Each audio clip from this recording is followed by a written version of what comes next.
what he does is he's interviewing these people. The first bloke you're going to see is a fellow called Les Driver, and they get possessed by other spirits. Genuinely, they're not just like bad amateur dramatic type people who are trying to take us all for a sleazy ride. They're genuinely possessed by the spirits from another world. Les, would you feel comfortable demonstrating your trance mediumship? The people watching this program, I'm sure, would like to see it. I think we can agree with him there.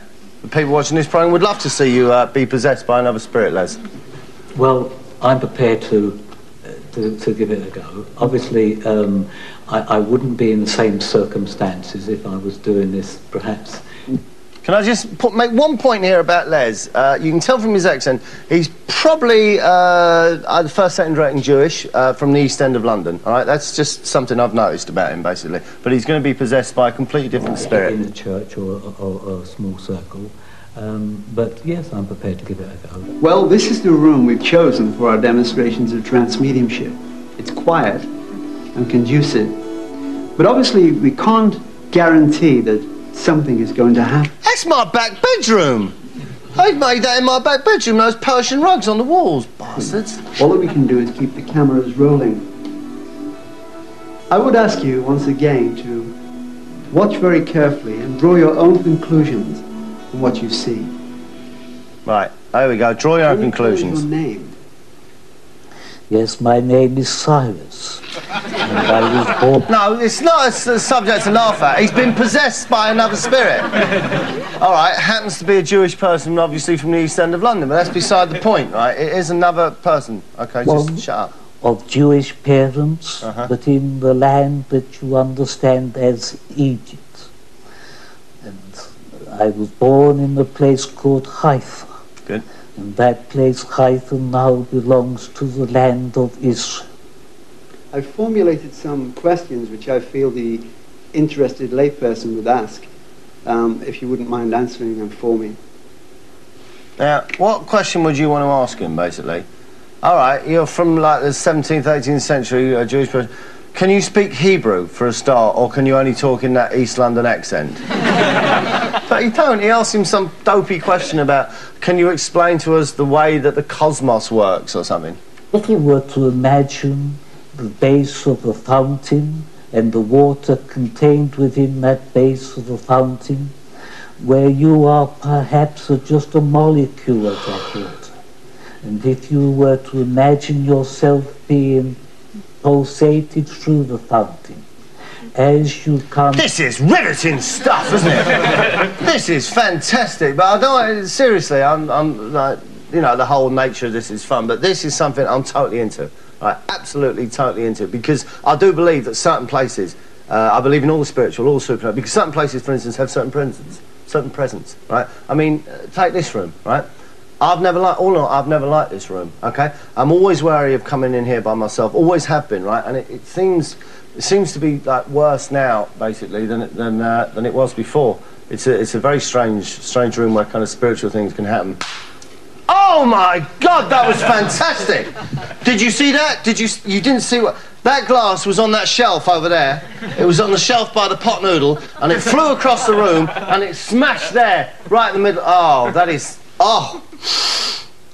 Well, if you don't believe now, seriously, it's fantastic. Let's have a little bit more of Silas. Into the atmosphere, each one... Speed it up, Silas, there's a good lad. ...is a droplet of water. OK, right, let's see if we can move on a bit. Pleasure speaking to you. I was wondering if you had any friends with you who would also like to speak to us. Yes. The point we're trying to make, Silas, is there anyone there who's slightly more interesting? Can you give us anyone at all? We can arrange that.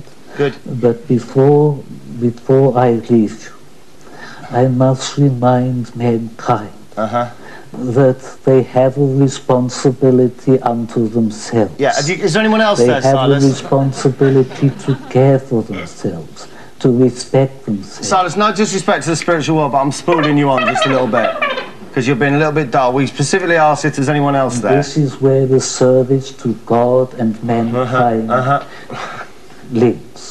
Sure. In the sharing Is there anybody else there, Silas? This is an aspect of God with others. No, you are not perfect, and you will make... Silas, we've asked you nicely, don't make us hit you. But it is learning from Is there any... mistakes. Right. You're taking a piss now, Silas. Of all mankind. Lovely. Thanks, Silas. Bye. Until we meet again. Right, bye. For God's sake, Silas! All the people in the spirit world, we had to pick a boring old git like you. I mean, a lot of people, like old Jewish people, went into the entertainment business. Surely, is there no one? Is there no one like that there?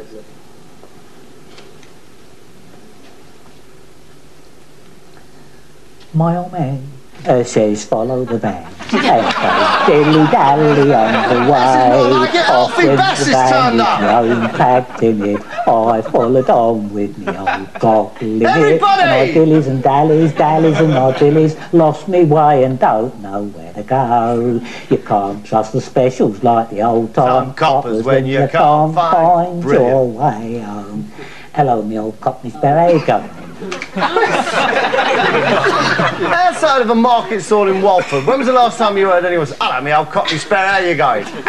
It's another one of Leslie's lies, basically. It's another one of his characters he's made up, right? All right, we're taking it, you're an East Ender, you're a Jewish guy from the East End of London, all right, from, I guess, singing that song the latter part of the last century or the beginning of this century. I used to have some vices, you see, and I was talking about smoking, you know, and I used to like betting on the GGs and betting on the dogs, and sometimes I would go down to New Cross, and sometimes I would go down to Catford and watch the GGs, you know. Go to Catford to watch the GGs, will you? Even though it's been a dog track since 1832.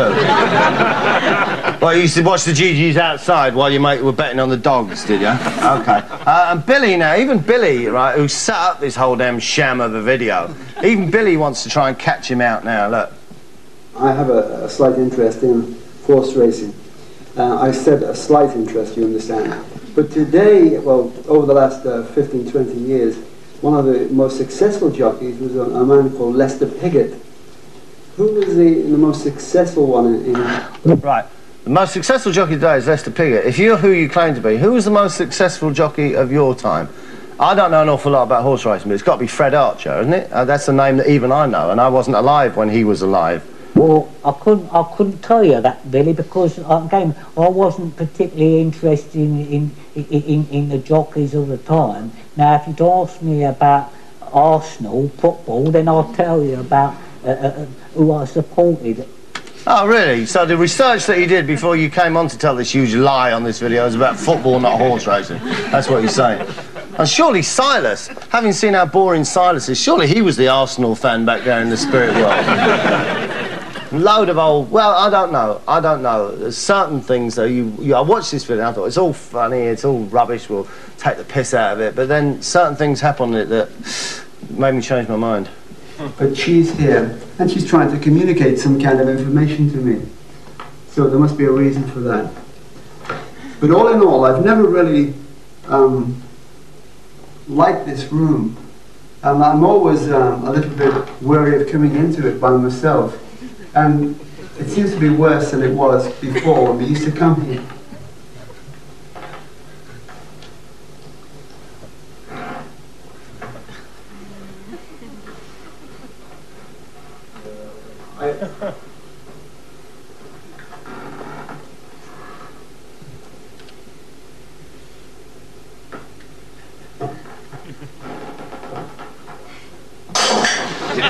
Oh my God!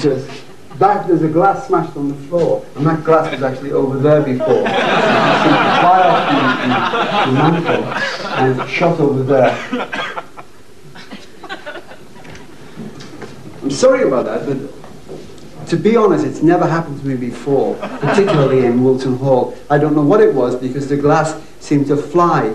It was on the mantle and it shot across the room. It smashed. I know one of the producers was out of that door like nobody's business and terrified. I'll go and find him in a minute. But following me from that room is a strong odour.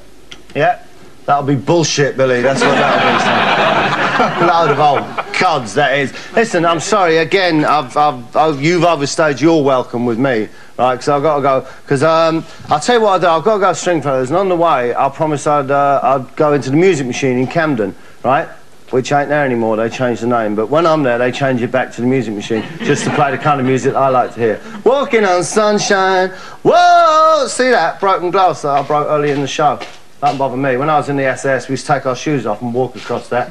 That's how hard I am. See you later. Bob, I need to have a chat with you. There's quite a few problems with the top of the show. I'm a bit worried about Bob the liar. Silas. The casualty's not... come from the land Bob, of please Egypt. stop mucking about. I know you're in there. I am Bob, from I know the it's mountain. you. The casualty... I don't like the casualty. We want to start again with a couple of the other sketches. They're not... Bob. Yeah, all that stuff you just said there, that were all Codswallop. Bob, I know it's you. Can you... Bob, we've got so many problems. Way she knows. What do you do that for, you dope? That's amazing. It just flew off the mantelpiece. That's never happened to me before.